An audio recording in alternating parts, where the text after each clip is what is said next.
Are we talking about bugs today? We are indeed, and while I find bugs and insects quite interesting, we might need something to spice this one up a bit, like beer, for example. Yeah, Friday is fun time, even though this is a Tuesday we're recording it on. We need a name for it. Everyone's always got a name for the day. Yeah, Drinking Fridays. What we really need... You can't call it Drinking Fridays. Nah. Well, my favourite thing is, like, the bigger a channel gets, the less they lean into that shit. My favourite example being My Drunk Kitchen, which originally started by this lass, and she got absolutely shit-faced while trying to cook something. But then she got a sponsorship deal, so now it's just her drinking a glass of wine while following a recipe she found on the internet. So that's just... You've just homogenised that content right there. You've just neutered it. You've neutered what was once a really good idea, and now it's just a girl drinking a glass of wine trying to cook. And I can see that if I go home. So it's my sober kitchen with one glass of wine. That's what it used to, like, seriously, you just get absolutely fucking, that's like 3 tequila shots. Yeah. So when you look at early stuff for like Epic Mealtime, and it's like 4 bottles of Jack Daniels and they drink one during it, and then at the end it's like, yeah, it's just lots of cheese and bacon. They used to be really cool as well, because they used to run you through the entire recipe and say how many calories in each bit. Now they just like talk whilst cooking in the background, and then you just see the final product. Yeah. Because it's easier to do, I suppose. Because sponsorship ruins everything, folks. Not in this video. This video is sponsored by Corona. Not really, no. Yeah, I want to be sponsored by Vin Diesel's favourite beer. That product placement, which one was it? Was it 6 or 7? Oh yeah, when he says, bring me a box of Corona, and they bring him out and they put it in the glass bucket, they put it in like the vanity case. They stop the film to let you know that it's Corona. It's the one where they've got Vin Diesel in, they go, don't worry, we've got your favourite beer, and slide a Corona across to him. That's what Vin Diesel loves, a hardened criminal, loves just drinking. £10 at Asda for 12 bottles. All bugs and insects, regardless of how terrifying and spindly their legs may be, haven't got shit on a swift stomp from a boot-covered foot. Like, seriously, it's not even funny how easy it is to defeat near enough any insect with a stomp delivered to their head at Mach 3, which is seemingly why the Ironclad Beetle has evolved directly to counter our most effective way to deter... Oh, so close. I know. Fuck's sake. Good take. Which is seemingly why the Ironclad Beetle has evolved directly to counter our most effective way of dealing with its kin. Yeah, I did it. I deserve a drink for that one. That was a good take. I'm going to make sure I leave the flub in so people know it wasn't a good take. Yeah. I do bad takes sometimes. I'm human. And I'm ill, and I'm drinking. It's been a long day. I had a shit fish pie. I had no fucking fish in it. Bollocks. Fish pie my arse. More like potato and a bit of salmon. So, bit of background. Last week, Karl came over with a fish pie. I was so excited about my fish pie. To eat it, and he couldn't because our microwave was broken, and he didn't have enough time. So he's like, I'll leave it here, and next week, I'll cook my fish pie. I love fish pie, yeah. And instead, he was going to go out today, and he was like, no, I'm going to stay here, and I'm going to exercise here so I can eat my fish pie. And then he came upstairs looking like a child whose toy had been taken away. There were only 3 bits of fish in that pie. I wanted a better... False advertising. Fucking, I'm in one mind to fucking tweet at those bastards who sold me that fish pie. Like, this is false advertising, you bastards. There's no fish in it. I didn't know you could sell vegetarian fish pie. It's fucking ridiculous. God damn it. The anger for the fish pie. Because I paid £1 for that fish pie. There's no fish in it. What's obviously about we're overfishing the oceans? Well, not in my fucking fish pie, they're not. Are you sure it's not they're all fish in the ocean so there's not enough left to go in your fish pie? Nah, bollocks to it. Give me some fish in my fish pie, man. I paid good money for it. I paid good money. Fuck the oceans. It says it's responsibly sourced. I always get responsibly sourced. I don't want to know that shit. Responsibly sourced from an empty reservoir. It's not a fucking carrier bag and a condom in it. It's ridiculous. That's all that's left in the ocean these days. Do you know you can get like type 2 hepatitis or some shit like that from Cleethorpes Beach? It's right next to fucking sewage effluents. It's great. It's probably the same 100 years ago. It is Cleethorpes Beach. Let's not put that You're talking about my hometown there, mate. Calm down. I thought Scunthorpe was your hometown. Yeah, it's next to Cleethorpes, isn't it? And Grimsby in between. Grimsby all smells like fish. Do you guys not insult... Oh, that's where you should have gone for your pie. Yeah. Do you guys not insult the town's neighbour and yours? We do, yeah, but we are Scunthorpe. How is Scunthorpe? Yeah, your town's shit. Not like Scunny. We've got great steelworks. And Morrison's is alright. When you gotta start advertising a town with the Morrisons. Morrison's is alright. Oh, Christ. But it's the only town I'm aware of where the Burger King shut down because it didn't get enough business. See, if I talk about my hometown, I can talk about things like there being a couple of nature reserves nearby. It's got an abbey. It's got a museum Well, dedicated Scunthorpe to. is an industrial garden town. Well, you didn't let me finish. So it's got the museum and it's got like a couple of castles and abbeys and shit, right? Yeah. Voted the unhappiest town in the country. It reminds me a lot of all that shit. Do you remember Britain's 100 Crappiest Towns? Yeah. It was, people don't know you're American. It was a book written called 100 Crap British Towns. And so many people were pissed off that their town wasn't in this book. They wrote and complained. So the guy wrote a sequel, 100 More Crap British Towns. It's just so British to be proud of that kind of thing. Yeah, but it's the thing of, when you're British, you hate where you were born. Where you were born is shit. But the moment you hear someone shit talk it, you hate that guy. Well, I mean, you've just proven that. I tried to insult Cleethorpes and you immediately went, no, hang on, it's mate. near me. Yeah, you're not allowed. In Cleethorpes, you can get 12 donuts for 10 quid. Sorry, a quid. 12 donuts for a quid. $12 for a quid? Yeah, inflation means nothing in Cleethorpes. It's the land that time forgot. So, Karl, tell us about this Ironclad beetle. Well, the Ironclad beetle obviously isn't its scientific name. Its scientific name is actually this word right here that I wouldn't even try and pronounce if I'd not had a drink. The Zephiridae. The Zephiridae, is that how you pronounce it? I would assume so. Yeah. Okay, so it's part of the Zephiridae family of beetles, according to Brad. And there's not all that much known about this family of beetles, save for the fact they have incredibly tough exoskeletons. How tough are we talking? Well, entomologists, like also known as bug nerds, consider the Ironclad beetle to be a curiosity of the insect world because its exoskeleton is so tough you literally cannot pierce it with a pin. Who's your favourite entomologist? My favourite entomologist? I don't fucking know. Gil Grissom, man, come on. Oh shit, yeah, that dude. Do you know my favourite Gil Grissom thing? Is when he starts going deaf. He's going deaf, so that affects his credibility. And I'm like, how does being deaf affect his credibility? So in one episode, they try and trip him up by having someone ask him questions very softly so he can't hear them. So they go, hi, so I'd like to ask you about, the exit wound on this body now, what you can tell us. And obviously, because he's going deaf, he can't hear it. So apparently he just learns to read lips. But it's a huge scandal that this guy's going deaf. Well, I think it's hereditary. It's meant to be that it's something he got from his mum, but I don't understand why that's something. Yeah, that's the thing. Like, we can catch him up. He's less trustworthy because he's deaf. It's not like he's trying to be an astronaut or something. He doesn't need the hearing to be a CSI. I think it's like, did he hear what someone said in this witness testimony? It's like, well, he's half deaf. People who are half deaf can hear things. Also, people who are deaf can give testimony because they can read lips. Also, they have eyes. Oh, poor Gil Grissom. Do you know the other thing as well? That's CSI Las Vegas, isn't it? Yeah. Isn't that the one where they have that super huge buff dude in it who went fat in one season and they never comment on it? Warwick, he got fired because he did drugs. Oh, was that why he got fired? Yeah, that's why he doesn't appear in any episodes. Spoilers. Well, no, there's a reason why he doesn't appear in any episodes. Spoilers. Does he get killed? Yeah, because he did a load of drugs. And then the white guy in it put on a load of weight for some reason. So in one episode, I remember just going home and watching an episode with my mum, and he comes in, he's like that. The white guy, do you mean Nick Stokes? That's the guy it, yeah. who's friends He with, gets yeah. super huge and fat in one series. But I was a huge fan of CSI, that's why I know all the names. It still gets to me, right? Speedle. Do you watch CSI Miami? No. In one of the season openers, they just kill off Speedle for no reason. And obviously, I was Who the fuck's Beetle? Tim Speedle. Oh, right. I thought you were like a portmanteau of Speedy Needle. No, my favourite name for a greyhound.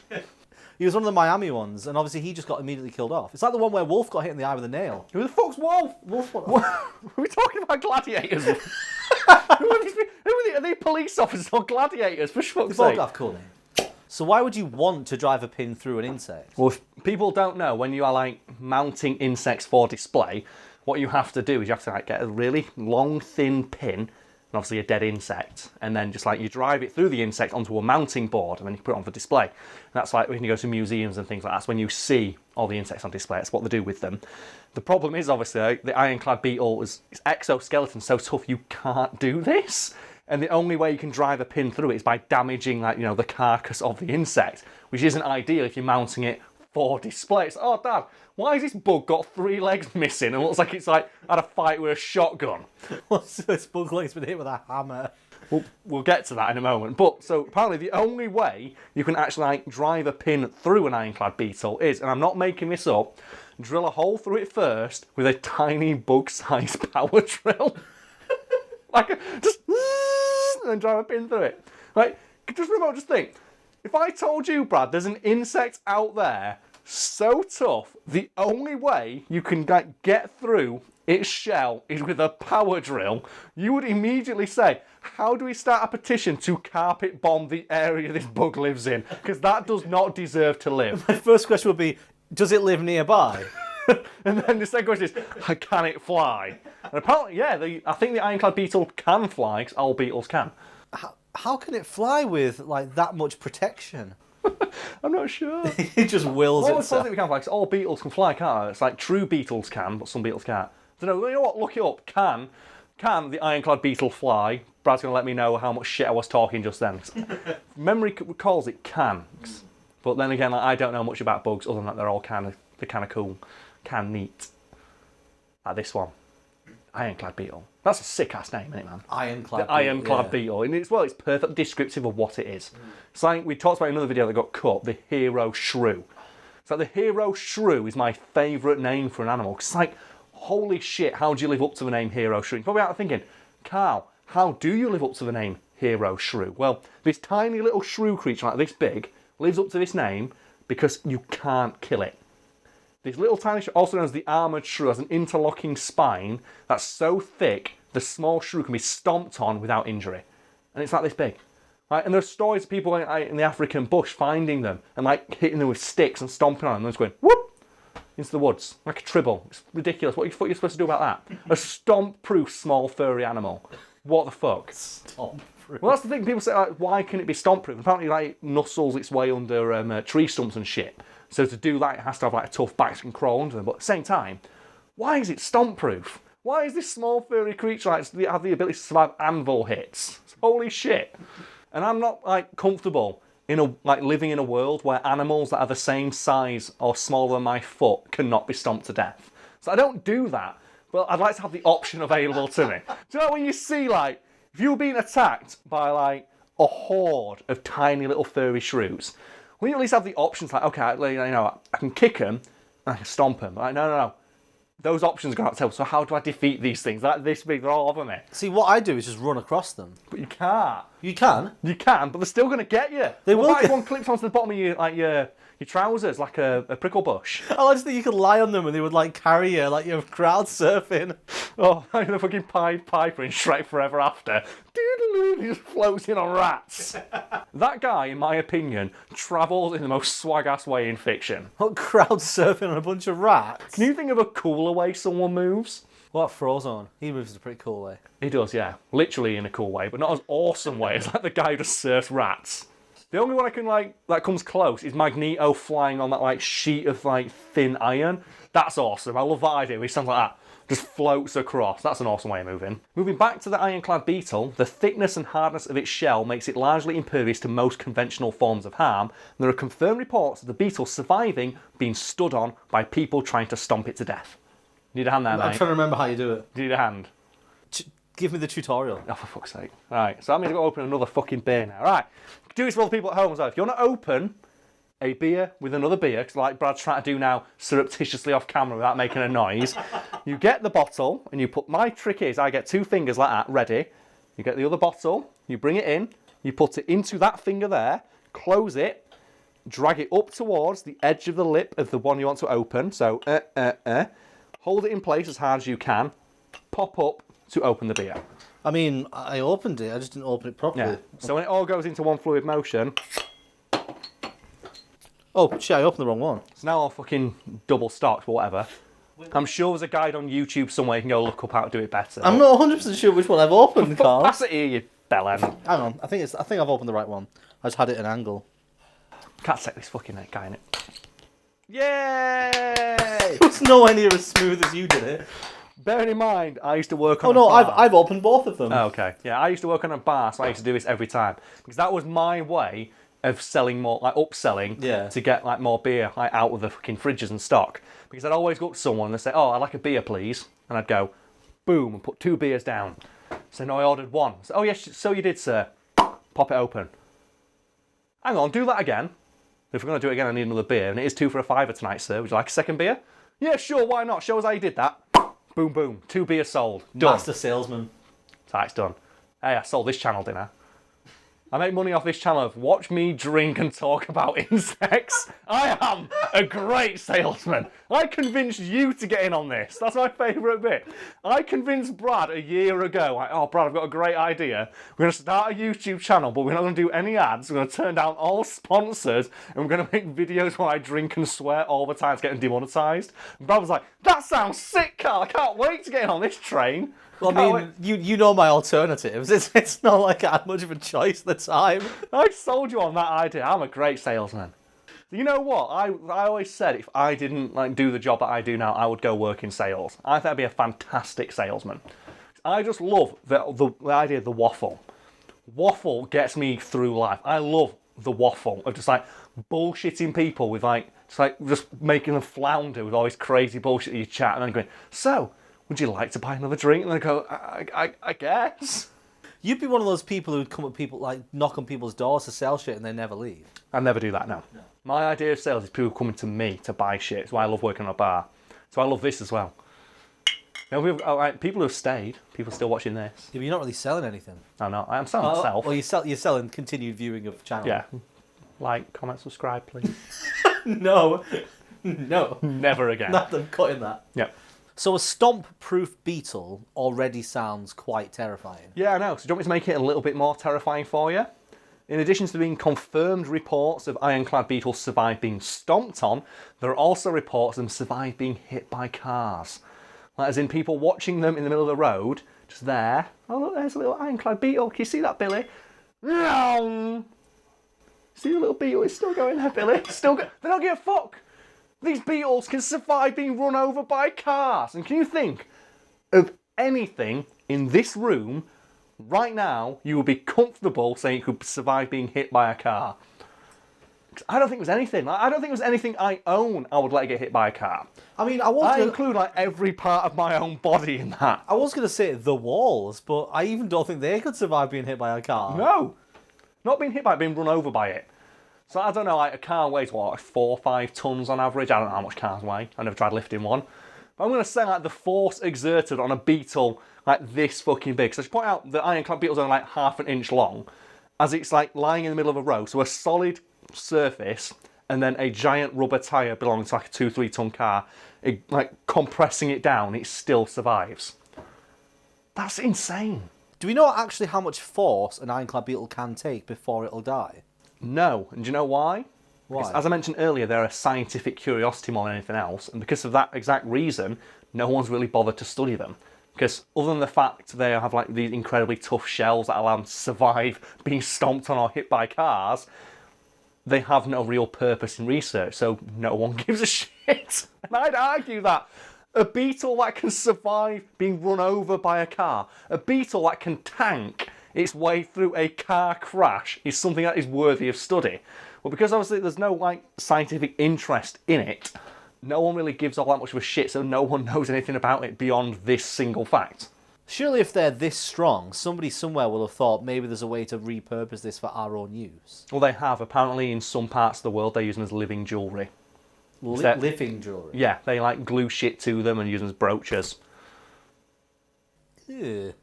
I don't know. This we're talking about like, you know, the same kind of people who probably buy those keychains that got like living turtles inside them. Well, that's a thing. Yeah, the world's fucked up, folks. I saw it when I went to China. So I was walking through main streets of China, and I looked at the floor and went, there's a box of turtles there. And I went, yeah. And what are they for? Oh, do you want a turtle? Not really. How much are they? About £3. It's just a turtle. Why do people buy them? I don't know. They put them on display and then just let them die. Okay.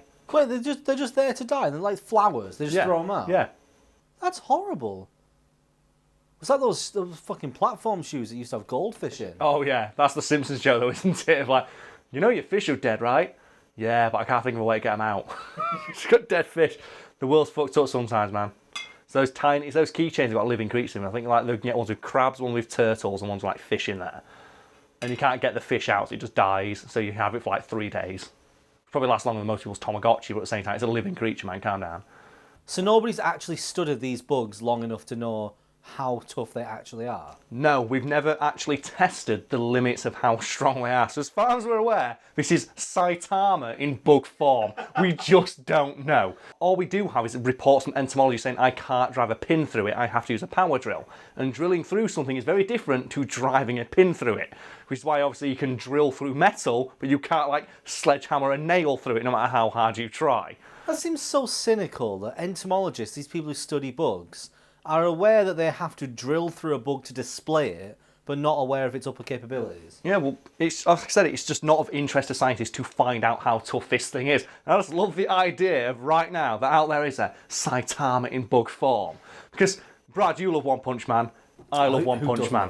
What's your favourite moment in One Punch Man where you think, oh, Saitama's not just strong, he's ridiculously durable? Well, I mean, the classic one is the hero tryouts. Yeah, where he just headbutts through a scene. But mine's where he fights, I don't know the name of the guy, but he fights that guy's like, oh, I'm the master of psychic power. I'm making you experience the force of a black hole, like 1,000,000 times Earth gravity. And Saitama's out like that. It's the weird He does squid like guy, isn't it? He does like the slightest squat ever and goes, oh, I can take this. And you think to yourself, how fucking tough is this guy? He's not just strong. He just survived like the power of a black hole. That would crush anything. He's there. Now I'm good. I love that there's online debates about Saitama versus people when he's designed to be infinite. How do you beat him? He's supposed to be unbeatable. The closest he's ever come to being challenged in any way is when he gets uppercutted to the moon. And all he does is he holds his breath, looks and goes, oh, there's the Earth, and with his human eyes pinpoints exactly where he was launched from. Holy fuck, it's not even a debate. Of course Saitama wins. It's like the whole Superman Goku thing where no matter Goku, Goku's not beating Superman. But no matter how many death battles they go through, saying the whole point of Superman, he's unbeatable. He is the man without limits versus the man who constantly breaks limits. They explained it as being like the reason Goku can't win is because Goku is designed to overcome things, whereas Superman is already perfect and he's designed to deal with his perfection. Yeah, their core concepts as characters are exact opposites, so they can't fight. But, oh man, I love the idea there's this tiny little bug out there somewhere might be the strongest thing in the universe and we just don't know. We've got like a Goku Beetle somewhere out there. He's doing tiny little press-ups. It's like, one day, one fucking day. Tiny press-ups as if they don't start strong. They have to work on it. He's just waiting. He's just out there wearing like weighted clothing, and on each individual he's got 6 limbs, and each one's got like the weighted things that the weighted Rock Lee weights on each arm. Think though, let's combine all this into one to create like the most alpha beetle ever. Okay. Let's say we've got an Ironclad beetle out there, and it does the Saitama 100 press-ups, 100 squats, whatever the fuck he does. He's got the Goku weighted clothing. He's got on the Rock Lee weights on each limb. What else can it do to make itself more powerful? No, wait. Piccolo's weighted turban. He fights in Vegeta's gravity chamber. Yeah, it's in Vegeta's gravity chamber with Piccolo's weighted turban and the weighted shoulder pads that he's got on, in addition to Goku's weighted clothing. What other shit can it do? What's the other training stuff? Remember, Brad, you're photoshopping this. How am I photoshopping a beetle? Because there's a picture of the beetle. So we've got Beetle, Goku's weighted clothing, Rock Lee's weights on each limb, Piccolo's weighted turban and his like shoulder pads, Vegeta's gravity chamber. What else can it have? I don't know, because Saitama's training regimen, so make sure the beetle's bald. Okay. Anything I think of now means I have to add it to this thing. You do, yeah. What if it went through the 12 trials of Hercules? Okay, why not? Give it each of them. Give it each of them. And as well, why the fuck not? It also goes to what Kratos from God of War does as well. What does he do? Everything. He beats up Zeus. I can't. So give it Kratos. I've just given myself 12 extra things to do, and you're adding everything else. Yeah, give it Kratos' tattoo as well. All right, that'll do. So give it Kratos' tattoo. Don't add anything else to this bug. No, this bug is henching up. It's not. It's really, really not. It can get thicker. The thickness can continue. Maybe in each of its hands it has a different weapon. Oh, it does. Oh, what other weapons can we give it? Maybe it's got Mjolnir in one. What? Because it's worthy. It's worthy, but it doesn't need to be worthy. It's to be strong enough to pick it up, which this beetle is. So seen as this unbeatable god beetle. Let's give it the elder ones. Why not? We watched that video today. Why not? It's got the elder one, Mjolnir. What other fuck you think? We've got 4 more limbs. No, 2 limbs. Because obviously it's got to stand up. What else we got? Right, What other 2 weapons can it have? What other weapons from fiction are unbeatable? unbeatable No, weapons. the Murasama blade from the End of Revengeance that Jetstream Sam uses. Why the fuck not? No idea what that is. Just put in the Murasama blade, it uses that shit. And it's got one more weapon it can have to become the ultimate god tier Mega Beetle.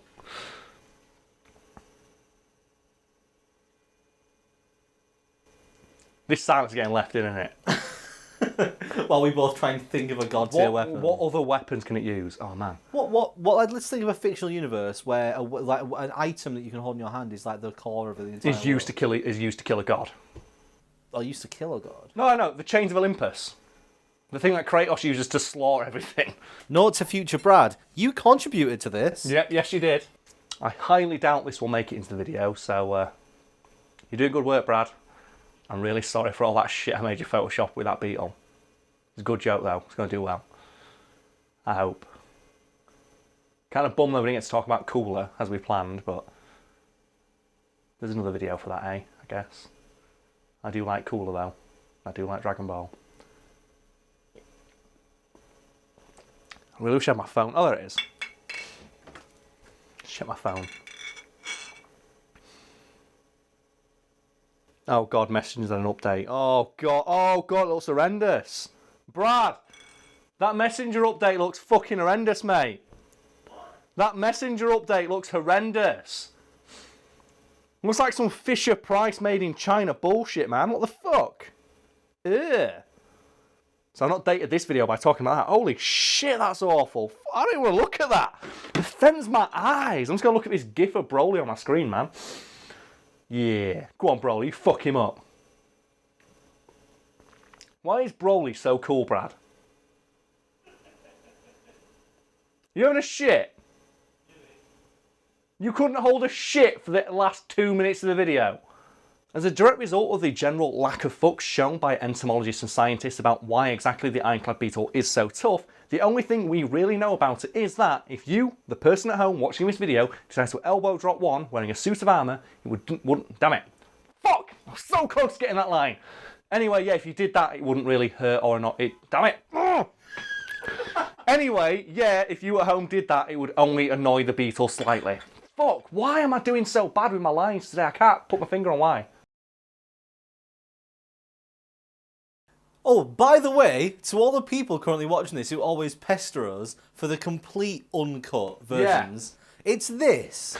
This is why I'm so sorry. Although without the drinking and the hilarious response to the fact that you are drinking. Yeah, this would have been a very dry video about a very tough beetle, but I do reckon I would have gone on quite a large tangent about a Broly beetle, because a Broly beetle sounds great.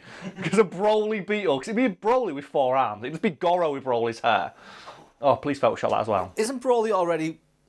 Yeah. Isn't Broly already powerful enough? He is, and my favourite thing about him is that he wasn't canon until, like, the new Broly movie coming out next year.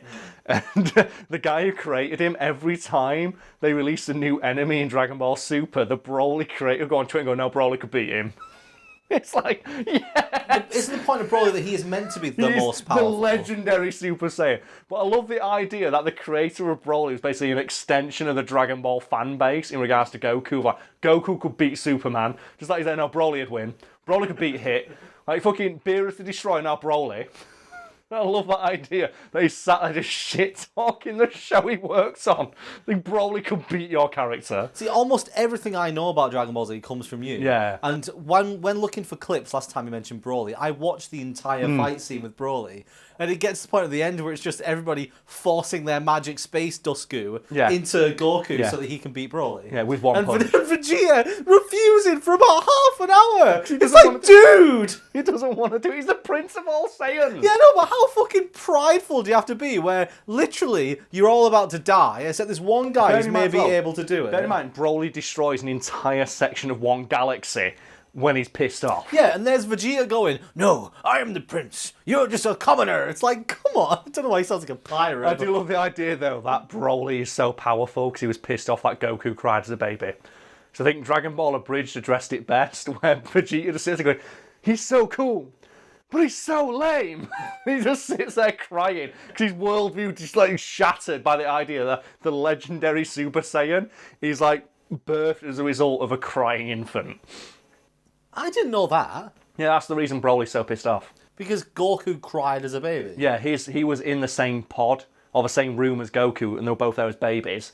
And the reason he hates Kakarot, the word, so much, is that it reminds him of when he was a baby. And people were trying to nurse Kakarot to stop him crying. Yeah. Wow. Yeah. I mean... That's why they're revamping his, like, backstory into the new Broly movie, because that's way too lame to be canon. Do you reckon people ever tune into these videos, like, say this is their first one, and they get to this point and be like, why have they spent 5 minutes talking about Dragon Ball Z? Because Dragon Ball Z is way more interesting than this fucking Beetle, as evidenced by the fact scientists don't even bother to study something that survived being hit by a car. Those same scientists are studying Goku's abilities. If I was a scientist and I'm sat there in my science room with my science coat and my science goggles on, and I look down and see a beetle and I go, oh, fuck you. Ugh. And I would lift my foot up and it goes like that. And it rolls off. I'd be like, I will dedicate my life to studying this insect.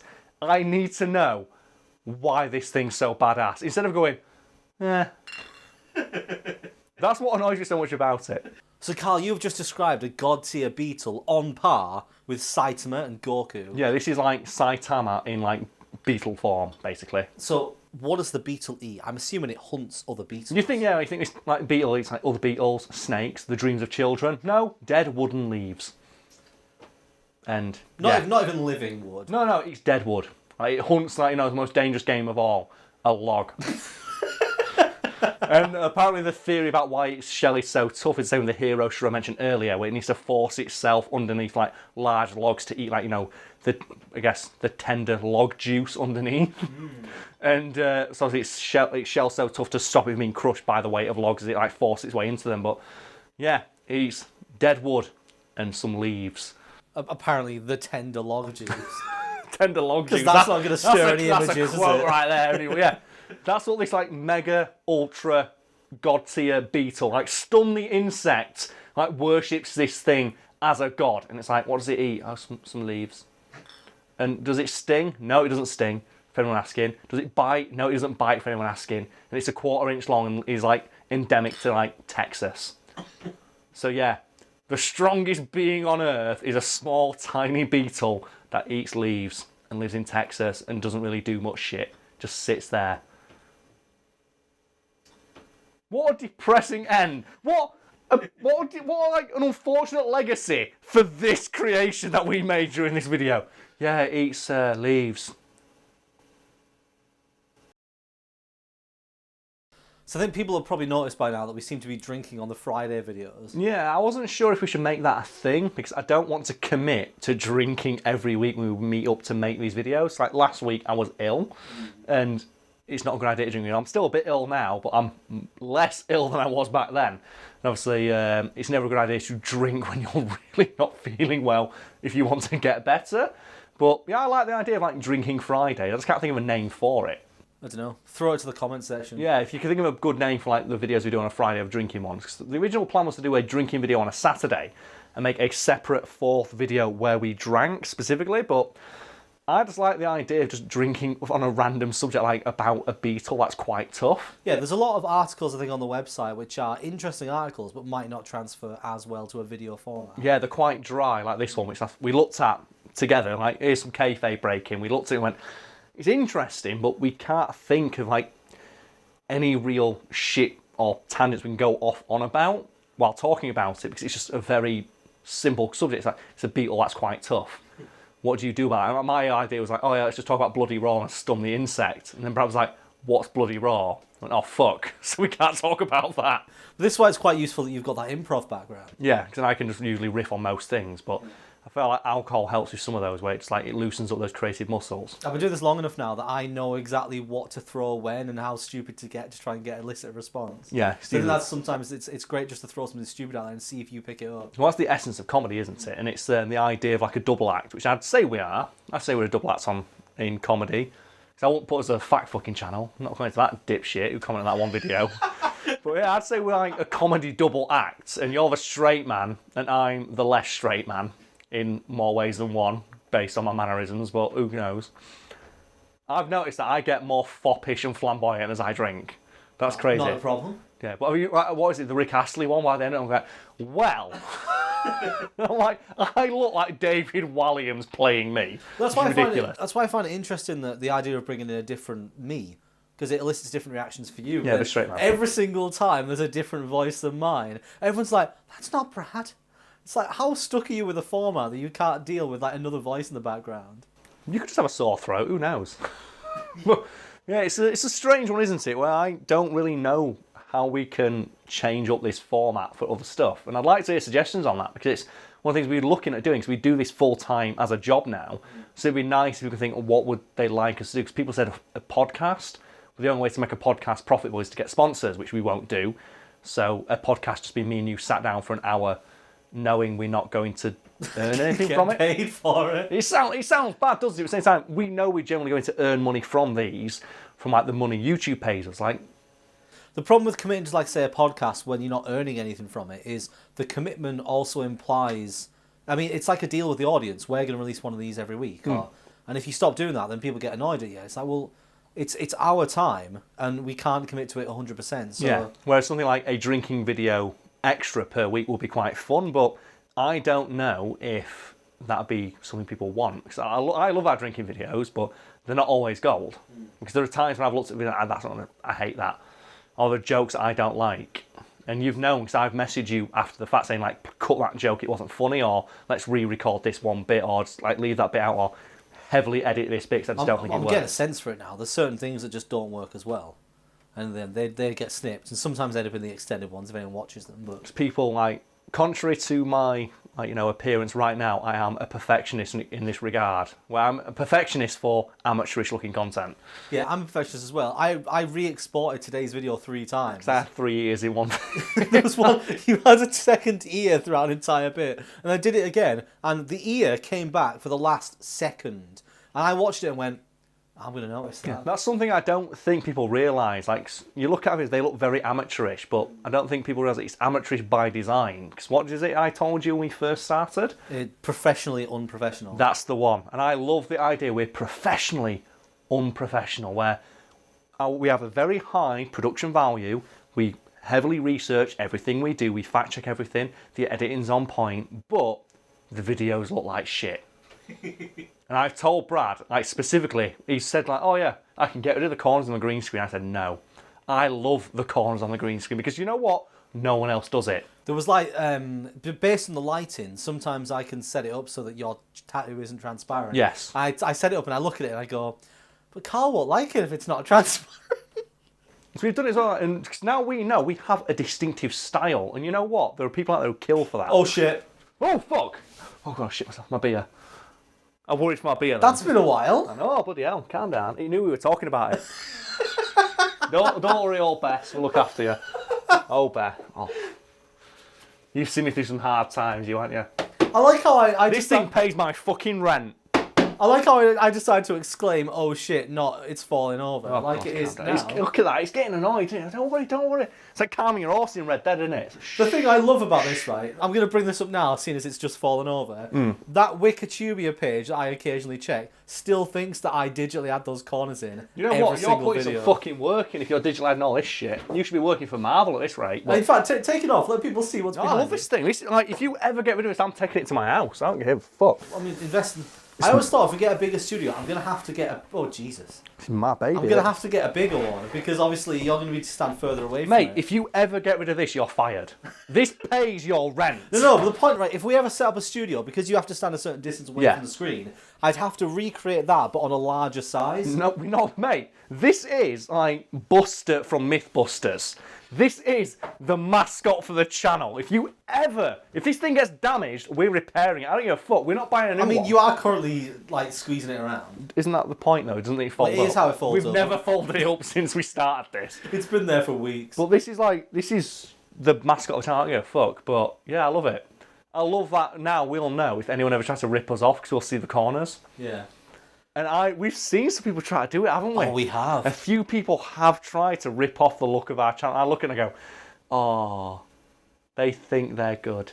The thing that I find really, like, a bit more kayfabe breaking, right? Yeah, I'm just going to put this away, because it's like, it is quite big. The reason why there is now a full green background behind Karl is because I was trying to make my job easier. So I put a full green background. It was like, don't worry, Karl, I can put the corners back in for the videos. It's fine. We did it for one video. Well, no, the background was gone for about 5 or 6. Yeah. But then I always put the corners back in. But then you were like, I want the screen back, Brad. I missed the green screen. I want the screen back. I was like, but Karl, the quality of the key isn't as good.